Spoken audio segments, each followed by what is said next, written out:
आज है गाइस 30 जनवरी 2026 और आप देख सकते हैं दोनों ही कंपनीज में आपको एक हल्का सा उछाल देखने को मिला है। यानी कि आईटीसी लिमिटेड में भी आज हमें हल्की सी तेजी देखने को मिली है। इनफैक्ट अगर हम गॉड फेरी फिलिप्स की बात करें तो इधर भी हमें 2% की ग्रोथ आज देखने को मिली है। तेजी हम कह सकते हैं कि ये रिकवरी में ही कन्वर्ट हो रही है, लेकिन ये बात हमें नहीं भूलनी चाहिए कि पिछले एक महीने से इन दोनों कंपनीज का जो ट्रेंड था वो काफी खराब चल रहा था।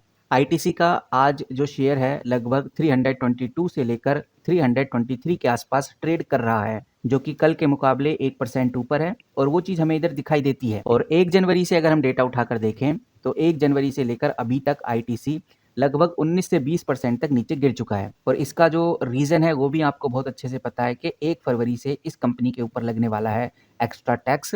जो नया टैक्स लगेगा उसकी वजह से आईटीसी और गॉड फेरी फिलिप्स में हमें ये डाउनफॉल देखने को मिला है। लेकिन मैं आपको बताना चाहूँगा ये जो आईटीसी कंपनी है, इस कंपनी ने हाल ही में अपने इन्वेस्टर को 6.5 रुपीस पर शेयर का इंटरिम डिविडेंड डिक्लेयर किया है, जिसकी पेमेंट फरवरी के आखिरी में कंपनी अपने इन्वेस्टर्स को करने वाली है। और आज जो हमें इस कंपनी में बदलाव देखने को मिल रहे हैं, जो तेजी देखने को आज मिली है, चाहे वो 1% ही क्यों ना हो, 1 से 2% की जो तेजी देखने को मिली है वो कंपनी के क्वार्टरली रिजल्ट और डिविडेंड की अपडेट की वजह से देखने को मिली है। वहीं अगली कंपनी अगर हम डिस्कस करें गॉड फेरी फिलिप्स की, इसका शेयर आज थोड़ा बेटर परफॉर्म करता हुआ नजर आया है।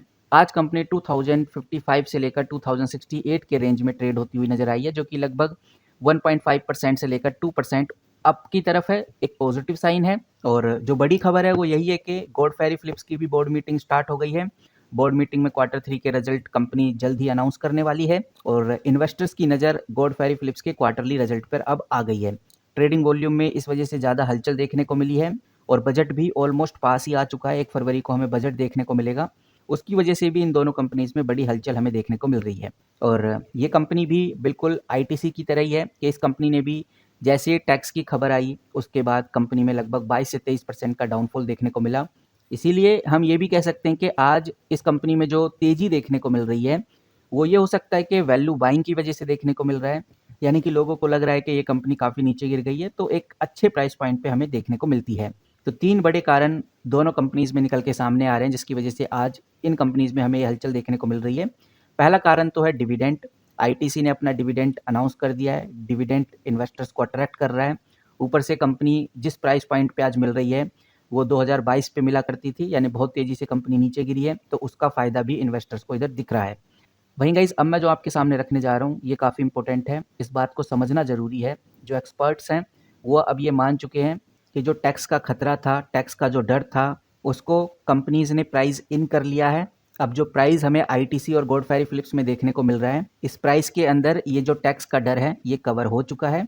इसीलिए अब ये दोनों कंपनीज के स्टॉक्स थोड़ा बेस बनाने की कोशिश कर रहे हैं और बेस बनने के बाद आपको एक बड़ी उछाल इन कंपनीज में देखने को मिलने वाली है। एक बार क्विक में कंपनी के क्वार्टरली रिजल्ट को भी डिस्कस कर लेते हैं। आईटीसी के क्वार्टरली रिजल्ट आ गए हैं और कुछ बेहतरीन बातें आईटीसी ने यहाँ पर शेयर की हैं। अगर आसान शब्दों में समझें तो आप ये मान के चलिए आईटीसी ने काफ़ी सॉलिड परफॉर्मेंस दिखाई है, लेकिन आईटीसी ने आने वाले टाइम का यानी फरवरी 2026 के लिए भी एक वार्निंग सिग्नल दिया है। तो ये वार्निंग सिग्नल भी देखेंगे और ओवरऑल कंपनी क्या कहती है इस पर भी चर्चा करेंगे। यहाँ पर आप देखिए, मैं हूँ स्क्रीनर पे, मैंने इधर आईटीसी लिमिटेड खोला हुआ है। ये डॉक्यूमेंट का सेक्शन है, सिंपली क्लिक करेंगे तो 16 घंटे हुए इस अपडेट को आए। इधर क्लिक करते हैं तो ऑफिशियल पीडीएफ जो कंपनी की तरफ से आई है वो खुल जाती है। अब इस ऑफिशियल पीडीएफ को हम थोड़ा स्क्रॉल डाउन करते हैं और नीचे समझने की कोशिश करते हैं, तो यहाँ पर हमें कुछ इंपॉर्टेंट डेटा देखने को मिलता है।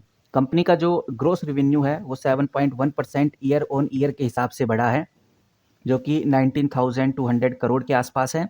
और नेट प्रॉफिट भी अगर आप देखेंगे तो लगभग 6.8% की बढ़त नेट प्रॉफिट में देखने को मिली है।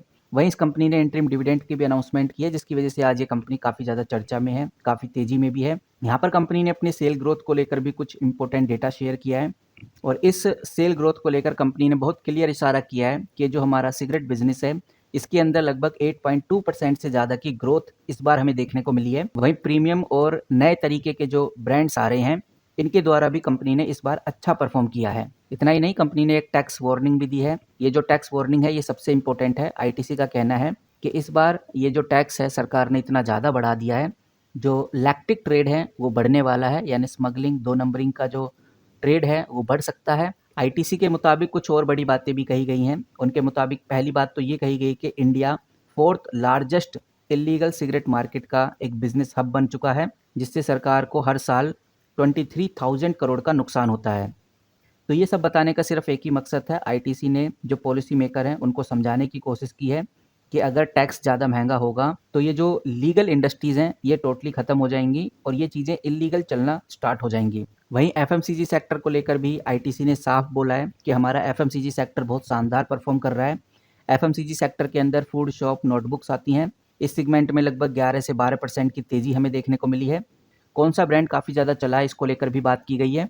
यहाँ पर कंपनी अपने सारे ब्रांड को शेयर करते हुए बताती है, जो उनका आशीर्वाद आटा है, सनफेस्ट बिस्कुट है, यप्पी नूडल्स हैं या बिंगो जैसे स्नैक्स बहुत तेज़ी से वायरल हो रहे हैं, बहुत अच्छा परफॉर्म कर रहे हैं। वहीं कंपनी डिजिटल फर्स्ट को लेकर भी कुछ बड़ी बातें कह रही है। इनके जो नए ब्रांड हैं जैसे योगा बार और मदर स्पर्श, इन दोनों को लेकर भी कंपनी ने बोला है कि अच्छा परफॉर्म कर रहे हैं, 60% की ग्रोथ इन्होंने ला कर दी है।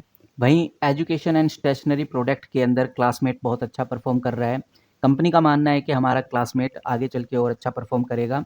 इसमें एक बड़ी रिकवरी क्लासमेट ने इस बार दिखाई है, बट अभी थोड़ा सस्ता इम्पोर्ट की वजह से अभी क्लासमेट प्रेशर में आ गया है, लेकिन कंपनी का मानना है कि क्लासमेट अभी धीरे धीरे और अच्छा परफॉर्म करने वाला है। वहीं यहाँ पर आईटीसी ने अपने एग्री बिजनेस को लेकर भी ये बोला है कि हम 63% की ग्रोथ में हैं, जहाँ पर हम कॉफ़ी स्पाइसेस यानी मसाले का एक्सपोर्ट काफ़ी अच्छे से इस बार कर पा रहे हैं।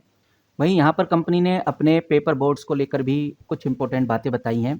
कंपनी का यहाँ पर सीधा कहना है कि पेपर बोर्ड्स में हमें थोड़ी प्रॉब्लम हो रही है, इसमें थोड़ी दिक्कतों का सामना करना पड़ रहा है क्योंकि चाइना वगैरह से जो पेपर है वो काफ़ी सस्ता इंडिया में आ रहा है। हालांकि पिछले क्वार्टर के मुकाबले कंपनी ने अच्छा परफॉर्म किया है, 19% की ग्रोथ पिछले क्वार्टर के हिसाब से कंपनी ने इधर दिखाई है। वहीं कंपनी ने अपने फूड टेक को लेकर, यानी जो कंपनी का नया बिजनेस है फूड टेक, इसको भी काफ़ी तेज़ी से ग्रो किया है। कंपनी का कहना है कि हमारा जो क्लाउड किचन है यानी ऑनलाइन फूड डिलीवरी का जो काम है उसमें बड़ी तेज़ी से इजाफा हुआ है। 70 क्लाउड किचन हम अभी तक बना चुके हैं। 5 से ज़्यादा सिटीज़ के अंदर हमारे क्लाउड किचन चल रहे हैं। इनका जो जीएमवी है यानी ग्रोस मर्चेंटाइज वैल्यू पिछले साल से डबल हो चुका है और पिछले साल से डबल होकर 150 करोड़ तक पहुंच गया है, ऐसा इधर कंपनी का कहना है। तो कंपनी ने तो क्लियर कर दिया कि भाई हमारे पास डाइवर्सिफिकेशन है, हमारे पास तरह तरह के बिजनेस मॉडल हैं, तो हम रुकने वाले नहीं हैं। अगर सिगरेट तंबाकू के ऊपर इस तरह के टैक्स बढ़ेगा तो उससे आईटीसी को कोई भी फ़र्क ज़्यादा पड़ने वाला नहीं है, और अगर इस तरह से सिगरेट और तंबाकू पे टैक्स बढ़ेगा तो आईटीसी कंपनी के ऊपर ज़्यादा फ़र्क पड़ने वाला नहीं है, बिकॉज कंपनी ऑलरेडी अपने आप को डाइवर्सिफाई कर चुकी है। कंपनी के पास मल्टीपल बिजनेस सोर्सेज हैं जहाँ से कंपनी अच्छा परफॉर्म करेगी, इसीलिए ये कंपनी आज हलचल में है और अभी सिचुएशन और बदलती हुई नज़र आ सकती है। बजट के बाद आपको आईटीसी के ऊपर नज़र बना के ज़रूर रखनी है। एक बात और, बजट यानी कि 1 फरवरी को भी मार्केट ओपन होगी, तो 1 फरवरी ये मत सोचना कि मार्केट क्लोज रहेगी, बजट की वजह से मार्केट ओपन रहेगी, जिसका बड़ा इम्पैक्ट हमें आईटीसी में देखने को मिलेगा। सेम सिनेरियो गॉडफ्री फिलिप्स के साथ होने वाला है, तो गॉडफ्री फिलिप्स के ऊपर भी नज़र बना के रखिए। बाकी इस कंपनी के रिगार्डिंग जैसी कोई लेटेस्ट अपडेट, कोई बड़ी खबर आती है तो आपके साथ सबसे पहले शेयर करूँगा। मिलते हैं किसी नए वीडियो के साथ, तब तक के लिए take care and good bye.